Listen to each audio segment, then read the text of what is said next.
నీళ్లు నిధులు నియామకాల్లో నీళ్లు అనేది భూములు ఉన్నోళ్ళకి, మా ఎస్సీ ఎస్టీ బీసీలకి భూములే లేవు, నీళ్ళు అవసరం లేదు. నిధులు మాకు ఎట్లాగూ రావు, వెలమరెడ్డి కమ్మ 3 కులాలు 3 కుటుంబాలు దోచుకుంటున్నాయి. ఇక మిగిలింది ఎస్సీ ఎస్టీ బీసీలకి నియామకాలు లేవు, విద్య లేదు. ఏ దేశంలో అయితే మానవ నాగరిక సమాజంలో హ్యూమన్ ఇండెక్స్ డెవలప్మెంట్ ఉంటుంది, హ్యూమన్ ఇండెక్స్ డెవలప్మెంట్ లో ఫస్ట్ ప్రయారిటీ ఐక్యరాజ్య సమితి ఇచ్చింది ఏంటంటే విద్యకి ప్రాధాన్యత. వెనుకబడ్డ దేశాలు సూడాన్, కాంబోడియా, ఆకలి దేశాల్లో కూడా 20% పైన పెట్టాలి ఎడ్యుకేషన్ కి. కానీ మనం తెలంగాణ అనేది నార్త్ ఈస్ట్ స్టేట్స్ కన్నా అత్యంత తక్కువ బడ్జెట్ పెడుతుంది. షేమ్. తెలంగాణ విద్యారంగం ఇవాళ ఎట్లుందంటే అన్ని రాష్ట్రాల కన్నా తక్కువ స్థానంలో ఉంది తెలంగాణ.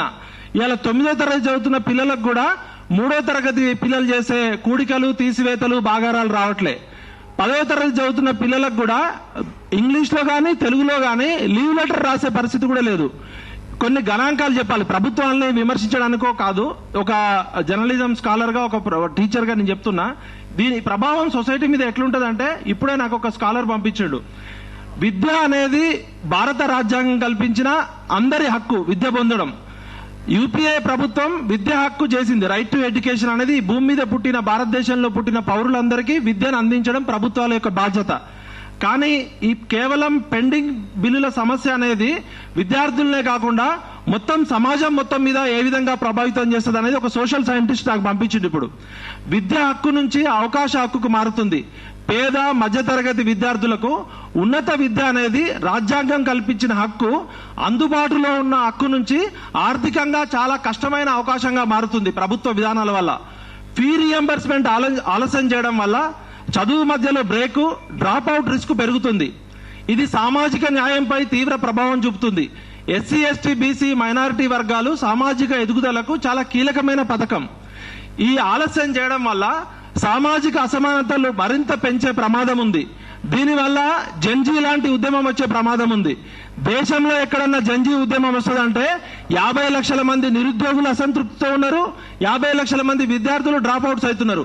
ఈ భారతదేశంలో జంజీ ఉద్యమం వస్తుందంటే తెలంగాణ నుంచి వచ్చే ప్రమాదం ఉంది. కాబట్టి ప్రభుత్వాలు చాలా జాగ్రత్తగా ఉండాలి. ఫస్ట్ జనరేషన్ లెర్నర్స్ ఎక్కువగా ప్రభావితం అవుతున్నారు. ఎస్సీ ఎస్టీ బీసీలలో, పేద అగ్రవర్ణాల్లో విద్య అనేది మొదటి జనరేషన్ చదువుకుంటున్న 50 లక్షల మంది పిల్లలకి విద్య అందకుండా పోతుంది. విద్య నాణ్యత తగ్గుదల పోతుంది. వాటర్ ఏమోకొని కాలేజీలకి నిధుల ఆలస్యం వల్ల ఫ్యాకల్టీ రిక్రూట్మెంట్ తగ్గిపోతుంది. ల్యాబ్లలో సరైన ఇన్ఫ్రాస్ట్రక్చర్ లేదు, ప్లేస్మెంట్స్ లేకుండా పోతుంది. క్వాలిటీ ఎడ్యుకేషన్ లేకపోతే ప్లేస్మెంట్స్ ఎవరు ఇవ్వరు. ఒకవైపు ఏమో ప్రైవేట్ స్కూళ్లలో 70% పెరుగుతుంది. ప్రైవేట్ స్కూళ్లలో, ప్రైవేట్ కాలేజీలలో, ప్రైవేట్ ఇన్స్టిట్యూట్లలో ఫీ రియంబర్స్మెంట్ ఇవ్వకపోవడం వల్ల క్వాలిటీ ప్రమాణాలు పడిపోతున్నాయి. గవర్నమెంట్ స్కూల్స్ లోనేమో డ్రాప్ అవుట్ పెరుగుతుంది, ప్రైవేట్ స్కూల్స్ లలోనేమో క్వాలిటీ పడిపోతుంది. అంటే పేరుకి మనం చదువుకుంటున్నాం కానీ ఆ లక్షల రూపాయలు పెట్టి ప్రైవేట్ ఇన్స్టిట్యూట్ లో చదువుకున్నా కూడా సరైన ఇన్ఫ్రాస్ట్రక్చర్ ఉండట్లేదు. మనం ఇలా థింక్ గ్లోబల్, యాక్ట్ లోకల్ అంటున్నాం. ఒకవైపు ప్రపంచంతో పోటీ పడుతున్నామని చెప్తున్న ముఖ్యమంత్రి గారు రేవంత్ రెడ్డి గారు, మీరు మెస్సీతో ఫుట్బాల్ ఆడడానికి డబ్బులు ఉంటాయి, ఫ్యూచర్ సిటీ పేరుతో 30,000 ఎకరాలు సమీకరించడానికి డబ్బులుంటాయి, ప్రపంచ స్థాయి గ్లోబల్ సమ్మిట్లకు పోవడానికి డబ్బులుంటాయి, అందాల పోటీలు పెట్టడానికి డబ్బులుంటాయి, మూసీ నది ప్రక్షాళనకి 1,50,000 కోట్ల డబ్బులుంటాయి. కానీ మా ఎస్సీ ఎస్టీ బీసీ పిల్లలు, పేద పిల్లలకి గురుకులాల్లో కనీసం నాణ్యమైన భోజనం పెట్టడానికి ఉండదు.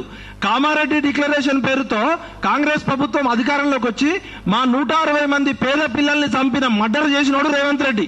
ఎందుకంటే ఈ 160 మంది పిల్లల్ని చంపింది ఎవరు? తెలంగాణ విద్యాశాఖ. తెలంగాణ విద్యాశాఖ మంత్రి ఎవరు? రేవంత్ రెడ్డి.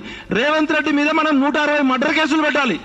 ఈ నాగరిక సమాజంలో, అభివృద్ధి చెందిన సమాజంలో భారతదేశం ఒకవైపు అమెరికా, రష్యా, చైనా లాంటి దేశాలతో పోటీ పడుతున్న మన మోడీ గారు చెప్తుంటే, తెలంగాణలో ప్రభుత్వం చట్ట ప్రకారం పెట్టాల్సిన మధ్యాహ్న భోజన పథకంలో 160 మంది పిల్లలు చనిపోవడం అంటే ఇది నాగరిక సమాజానికి సిగ్గుచేటు. We are shame on you mister Rahul Gandhi. నువ్వు రాజ్యాంగం పట్టుకొని ఒకవైపు తిరుగుతున్నావు, ఇక్కడ మీ రేవంత్ రెడ్డి ప్రభుత్వం రాజ్యాంగాన్ని గ్యాంగ్ రేప్ చేస్తున్నాడు.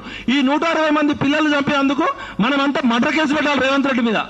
అదేవిధంగా ఇక్కడ ఉన్నత విద్య ఉన్నత విద్య గురించి మాట్లాడుతున్నారు. మా రేవంత్ రెడ్డి గారు ఈ మధ్య విద్యను ప్రేమిస్తున్నాడట. ఆయన విద్యను ప్రేమించట్లే, ధనాన్ని ప్రేమిస్తున్నాడు.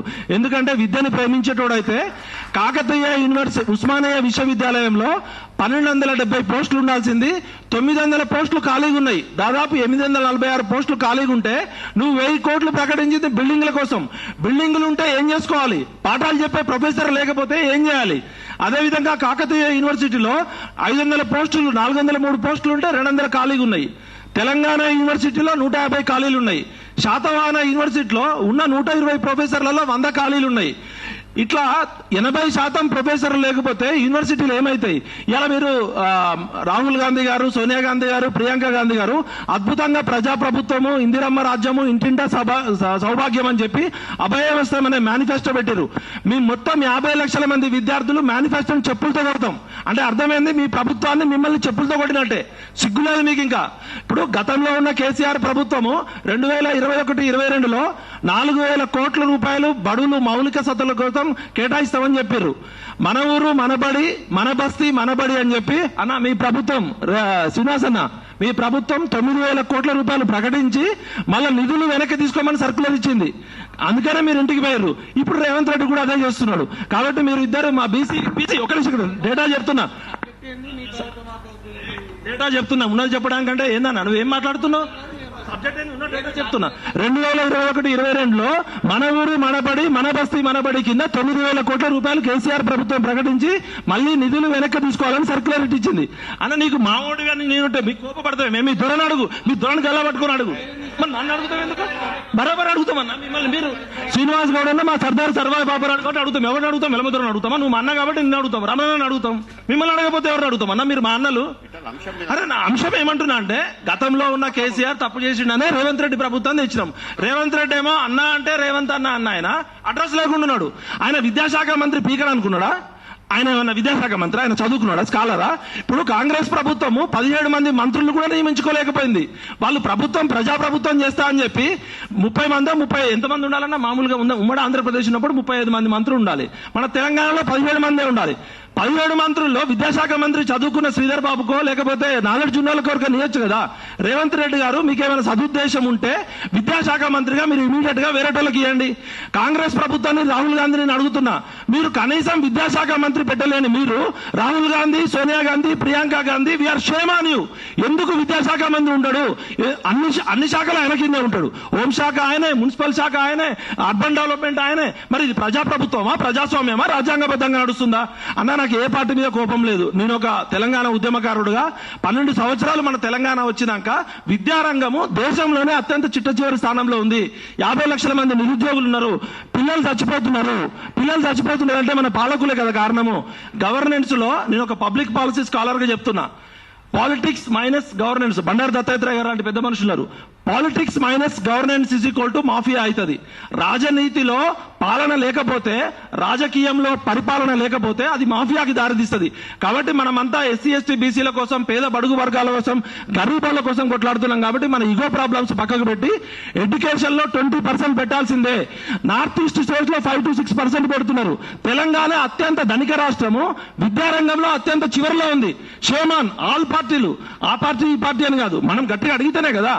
కాబట్టి దయచేసి నేను ఏమంటున్నా అంటే అన్న, మీరంతా బీసీ వర్గాల నుంచి వచ్చిర్రు, రేపు పొద్దున కీలకమైన పదవుల్లో ఉండాలి. మీరు దత్తాత్రేయ గారు కానీ, సీనన్న కానీ, రమణన్న కానీ మా ఆవేశాన్ని, మా బాధని అర్థం చేసుకోండి. దయచేసి ఖచ్చితంగా ఈ బడ్జెట్ లో 20% వాటా పెట్టాల్సిందే. కాంగ్రెస్ ప్రభుత్వం ప్రకటించిన డిక్లరేషన్ ఏదైతే మేనిఫెస్టోలో పెట్టిరో ఆ అంశాలు గినక చేయకపోతే ఖచ్చితంగా రేవంత్ రెడ్డి ప్రభుత్వం మీద తిరుగుబాటు వస్తుంది. Rahul Gandhi, Sonia Gandhi, Priyankaji, we are requesting you and we are warning you. ఇంకా 3 సంవత్సరాల టైం ఉంది. మీరు ఇమీడియట్ గా విద్యకి, వైద్యకి బడ్జెట్ పెట్టండి. ఫీ రియంబర్స్మెంట్ లేకపోవడం వల్ల పిల్లలు ఆత్మహత్యలు చేసుకుంటున్నారు. క్వాలిటీ రోజుకొక పిల్లలు చచ్చిపోతున్నారు. కాబట్టి జై తెలంగాణ, జై హింద్, జై భారత్. నేను వ్యక్తిగతంగా ఎవరికి కోపం కాదు. ఒక ఉద్యమకారుడుగా తెలంగాణ తెచ్చుకుందే మన విద్యార్థుల కోసం. మనకి సహజ వనరులు ఉన్నాయి, మానవ వనరులు ఉన్నాయి. తెలంగాణ ఏం ఎడారి కాదు. తెలంగాణలో అన్ని రకాల మినరల్స్ ఉన్నాయి. ఈ సోషల్ మానవ వనరులకి, సహజ వనరులకి మధ్య పాలకులకి సరైన ప్రణాళికలు లేకపోవడం వల్ల, దూరదృష్టి లేకపోవడం వల్ల, అంకిత భావం లేకపోవడం వల్ల ఈ విద్యార్థుల ఆత్మహత్యలు పెరుగుతున్నాయి. ఈ చావుల్లోని తెలంగాణ చూడాలని కోరుకుంటూ నాకు ఈ అవకాశం కల్పించిన జాజుల శ్రీనాన్నకి హృదయపూర్వక అభినందనలు. జై తెలంగాణ, జై హింద్.